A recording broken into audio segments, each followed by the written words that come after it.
Hello, everyone. I'm so glad that you could be here today for our daily devotional. We are just a couple of days away now from graduation Sunday for 2021.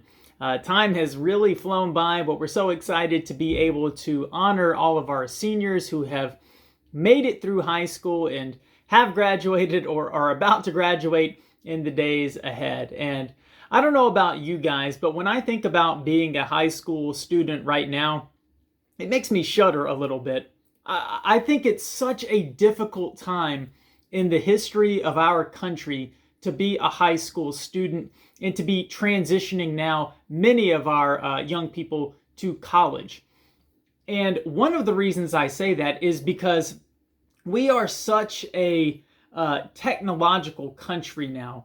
There is so much information that gets put out to us all the time in the news, on TV, on the internet, on social media. We are just constantly bombarded by news reports and stories, and not just stories, but ideas and opinions. And when you have all of these different thoughts and ideas being thrown at you, I think sometimes it's very difficult to discern what is true and what is right from what is false and what is wrong.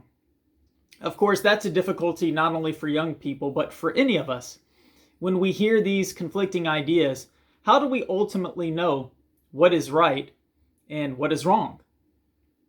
And that might sound a bit philosophical, and I guess in many respects it is, but I think it's a very important question. And it's one that we are going to tackle this Sunday at Graduation Sunday, because we have to get to the point where we can definitively point to things and say, no, no, no, no. We have a standard for saying that this is right and this is wrong. It's not just my opinion, it's not just my idea, but we actually have a standard that allows us to say that things are right or wrong, that things are true or false. And of course, it's all going to come back to God and to His Word. With so many young people today, all of the messages are coming at them, and it's really easy to be led astray.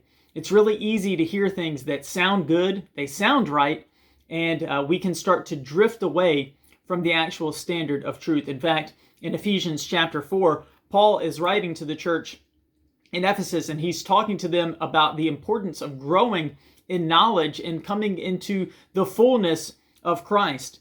And it says when that happens, when you grow in your understanding of Christ and in your knowledge, he says in verse 14 of chapter 4, he says, "Then we will no longer be infants, tossed back and forth by the waves, and blown here and there by every wind of teaching, and by the cunning and craftiness of men in their deceitful scheming."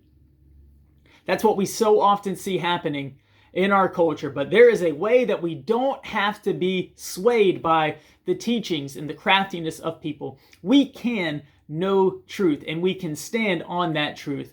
I certainly hope that you will join us this Sunday at one of our 3 services, 8 o'clock, 9:15, or 10:30, as we honor our graduates and we look into how we can know truth. God bless you, and we hope to see you this Sunday.